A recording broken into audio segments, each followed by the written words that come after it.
আমরা বাংলাদেশি রাজনীতিবিদ, আমাদের একমাত্র পেশা রাজনীতি করা। কমিটমেন্ট সেটা আবার কি? অপ্রতিশ্রুতি? ওটা ভোটের আগে জনগণকে এমনি, এমনি মিথ্যা কথা বলি, হ্যাঁ? জনগণ বোকার মতো আমাদেরকে ভোট দেয়।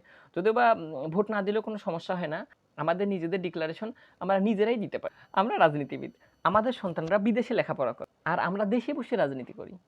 এবং টাকা পাঠিয়ে আমাদের সন্তানরা যেন সুন্দর করে লেখাপড়া করতে পারে। আমার সন্তান এসে আমার পদটা দখল করবে।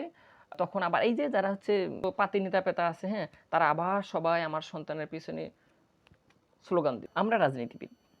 আমরা বাংলাদেশি রাজনীতিবিদ।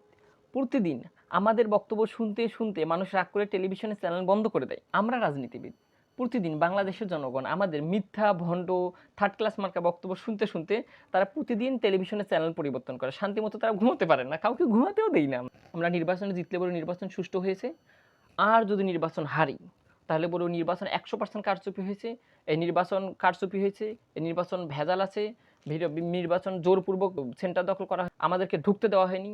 আমরা এসব বলি। আমরা সলিড বাংলাদেশি রাজনীতিবিদ। হ্যাঁ, আমাদের কোনো ক্ষমতার লোভ নেই। কেউ কোনোদিন বলতে পারবে না আমাদের সামান্যতম ক্ষমতার লোভ আছে।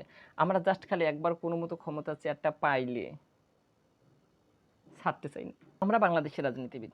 আপনারা জানেন আমাদের কোনো ভালো কাজ নেই। হ্যাঁ?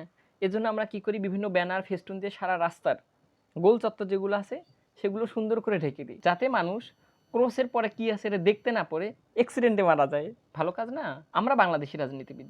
আমরা নির্বাচনে হলফনামায় দেখাই আমাদের কোনো সম্পত্তি নেই। আর যেটুকু সম্পত্তি আছে সেটুকু সম্পত্তি তো দামেই নাই।